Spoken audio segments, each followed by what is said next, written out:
There's a late 19th century French novelist named Léon Blois who wrote a book called A Woman Who Was Poor. And one of the statements he made in that book was, or one of the statements he is quoted as having made in his life is that there's only one sorrow, the sorrow of not being a saint. Now, the context in which he said that didn't have anything to do with people with halos or people who were so holy that they're not somebody we could attempt to strive to be like in our lives.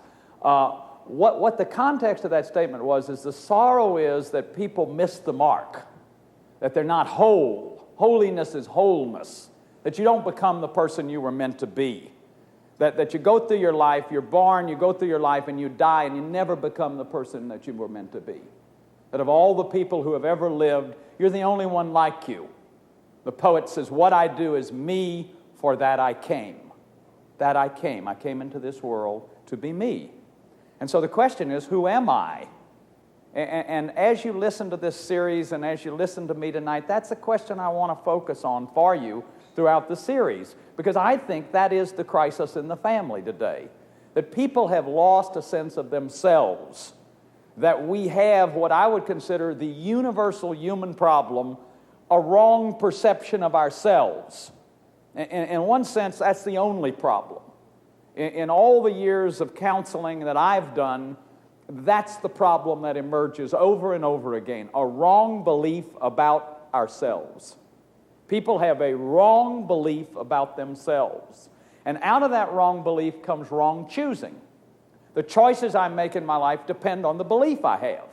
For example, your belief about the world will condition how you react to the world. I tell the little story of my friend who picked me up at Christmas to go shopping, and his father was with him, and then my friend is just this wonderful, happy guy, and his father hates the world. And his father believes that people are no dang good. So my friend drove Houston traffic during the holidays. Took about 20 minutes to get to the Galleria, almost unheard of. He's smiling at people, and they're letting him in traffic. We get through with our shopping a couple hours later, and the father says, "Let me drive." Gets to the wheel of the car. I'm talking to my friend. I don't even notice. 20 minutes later, we're not out of the Galleria parking lot. And I look over at this guy's face, and he's just glaring at people. And pretty soon, a sweet little lady lets us in, and he calls her a dumbbell. And you see, what I began to realize, here this guy creates the kind of world he believes is out there. He believes the world is no good. He creates that world by his whole attitude, and even when there's data to the contrary, that the world is nice, he discounts it because it doesn't fit his belief system, his map of the world. So whatever you believe about yourself is going to be the map you use to make every decision about your life.